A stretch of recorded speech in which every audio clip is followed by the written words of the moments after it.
নবীজিরা কালের দেশে মা খাদিজার দেশে বকরি চরাতেন জঙ্গলায় গো নবীজি আপনার জন পাই মদিনায় আপনার জন পাই মদিনায় নবী পবিত্র মুখে দুধ পান করেন যার বুকে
الذين آمنوا لا تلهكم أموالكم ولا أولادكم عن ذكر الله وما يفعل ذلك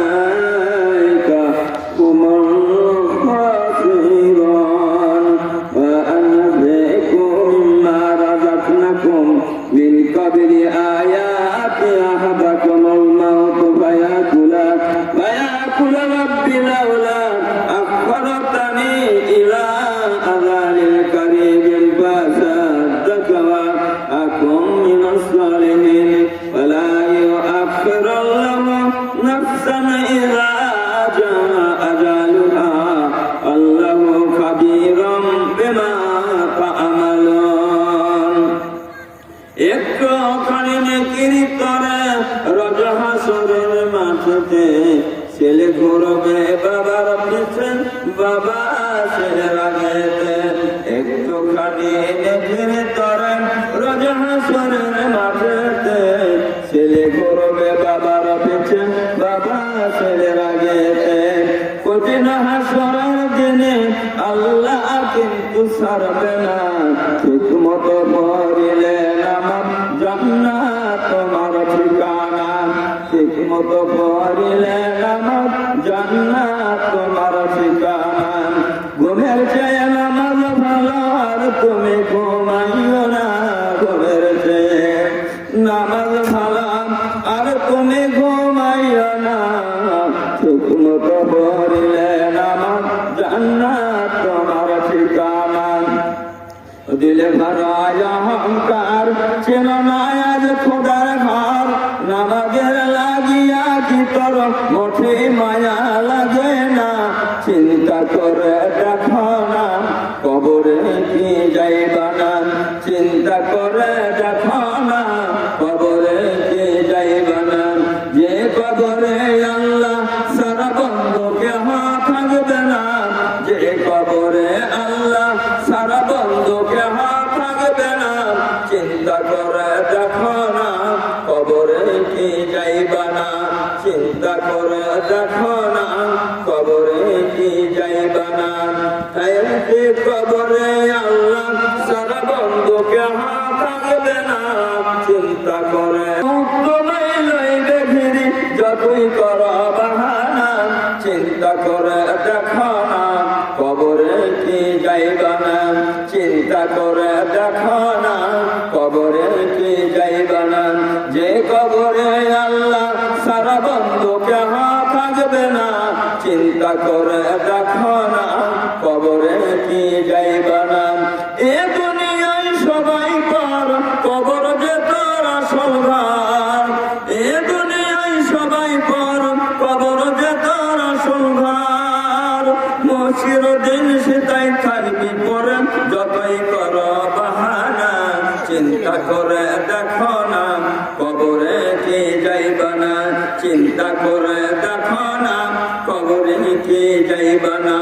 যে কবরে আল্লাহ সারা বন্ধু কেহ থাকবে না, যে কবরে আল্লাহ সারা বন্ধু কেহ থাকবে না, চিন্তা করে দেখো না কবরে কি যাইবা না, চিন্তা করে দেখো না কবরে কি যাইবা না। অবশেষের ঠিকানা শুধুই মাটির বিছানা, বিনা খালাকনাকুম অফিহা নয়দকুম অমিনহা নুখরিজুকুম তারা। আমার উম্মতের কি হবে?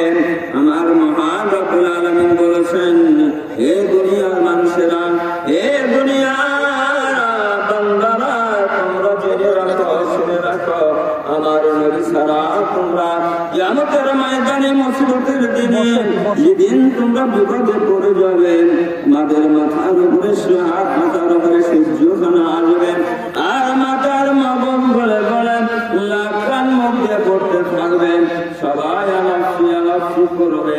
ওই সময় তোমরা তোমাদের সহযোগী, তোমাদের বন্ধু বলে আর কেউ থাকবে না, তোমার বন্ধু বলে আর কেউ থাকবে না, সবাই তোমার পার হয়ে যাবেন, আপন বলতে আর কেউ থাকবে না।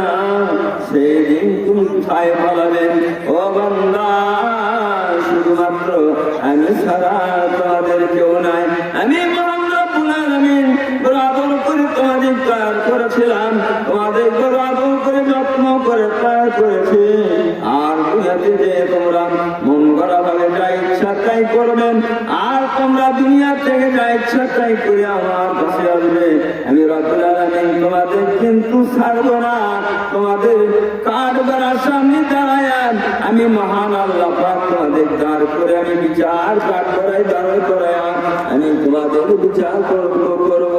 তাই মহান রব্বুল আলামিন আমার বন্ধুগণ, আমার ভাইরা, কেউ আমরা মনে করবো যে বাড়িতে বসে বসে মাইকের সাহায্যে আমরা কথাগুলো শুনবো, কোরআনের কথা শুনবো।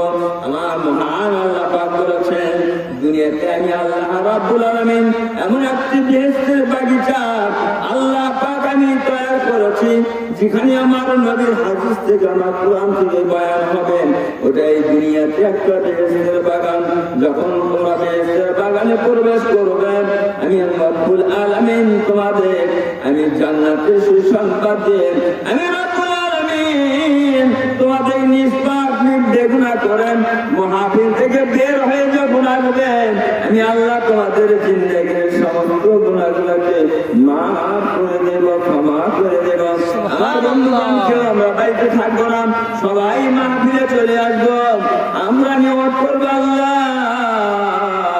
জীবনে যত অন্যায় করেছে, আমার নিজের নকশের উপরে জুলুম করেছে, অত্যাচার করেছে, রব্বুল আলামিন আজকে কোরআনের মাহফিলে আমরা যে দুটি কোরআনের কথা শুনেন, আমরা সেই মাফিক আমরা জীবনটা, বাকি জীবনটা আমরা কাটাইয়া দেব। আমার মহান আল্লাহ পাক বলেন, বান্দা তোমার নিয়তের কারণে আমি তোমার জীবনের গুনাহগুলোকে মাফ করে দেব, ক্ষমা করে দেব।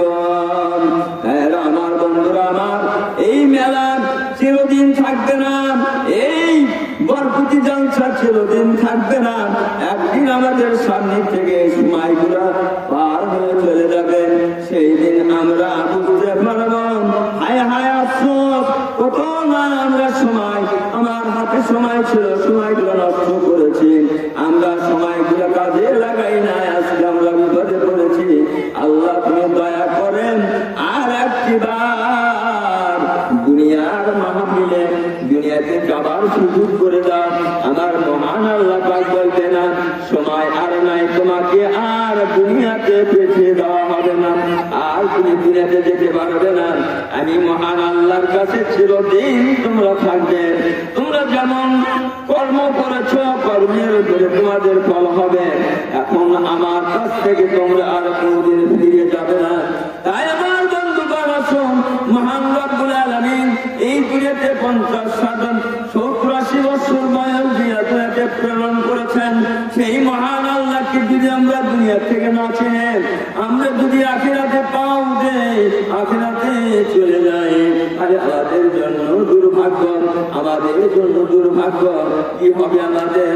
আমরা একবার চিন্তা করলাম না, আমার পাড়া প্রতিবেশী আত্মীয়স্বজন আমাদের সঙ্গে একই সঙ্গে চলাফেরা করেছিলাম, আজকে তারা নাই, খবর দেশে চলে গিয়েছে। আমার বন্ধুগণ, আমার ভাইয়েরা, একটু চিন্তা করলে বলে যাবে আমি কোথায় যাব, এখন কোথায় অবস্থান করছি, এরপরে আমি কোথায় চলে যাব, আমার কি হবে, আমার কি হবে, কবরে যে কি করব, চিরদিনের জন্য অনন্তকাল, যেখানে আর কোনো সময় সূচি নাই, অনন্তকাল কবরে পড়ে থাকতে হবে। এই কবরে আমার কি হবে, কি হবে? আমার বন্ধুগণ, তাই হ্যাঁ, বাম সাইডে মেলা, মেলার কথাগুলো কণ্ঠগুলো এখানে ভেসে আসতেছে, একটু চুপ করে যান। আর ছেলে পেলেরা তোমরা এসে মাহফিলে বসে যাও, আল্লাহ পাকের কোরআনের দুটি কথা শুনুন। আল্লাহ পাক যদি এর মধ্যে এই মাহফিলের ওসিলায় যদি দুটা লোক হিদায়াত প্রাপ্ত হয়ে যায়, এই মাহফিল ধন্য হবে, এই মাহফিল ধন্য হবে। যারা করতেছে, ছেলে পেলে এত পরিশ্রম করে, এত কষ্ট করে এই মাহফিলের আঞ্জাম দিয়েছেন, তাদের যদি আমরা তাদের যদি মনটা নষ্ট করে ফেলে দেন, হ্যাঁ আমার বন্ধুরা, আমার দুনিয়ার বাজার থাকবে, আখিরাতের বাজার, এই জন্য আমরা কিছু করি, তাহলেই তো আমরা লাভবান, তাহলে আমাদের জীবনটা ধন্য হবে। আমার ভাইয়েরা, এই দুনিয়া কাছে আমরা শুধুমাত্র কান্নার জন্য, হাসার জন্য নয়, তামসার জন্য নয়। হযরত উমর রাদিয়াল্লাহু তাআলা আনহু, খলিফাতুল মুসলিমিন হযরত উমর রাদিয়াল্লাহু তাআলা আনহু এমন একজন মানুষ ছিলেন, তার প্রথম জীবনের দিকে তাকালে মনে হয় এমন একটি লোক, আর সেই লোকটি আর শেষ এমন সময় আল্লাহ রাসূলের হাতে হাত দিয়ে কলেমা পড়ে মুসলমান হয়ে গেলেন। আর তার জীবনের দিকে তাকালে বোঝা যায় এমন একটি সোনার মানুষ, এমন মানুষ আর জীবনে কোনদিন এই পৃথিবীতে আসবে না। আল্লাহুম্মা সাল্লি আলা সাইয়্যিদিনা মাওলানা মুহাম্মদ ওয়া আলা আলি সাইয়্যিদিনা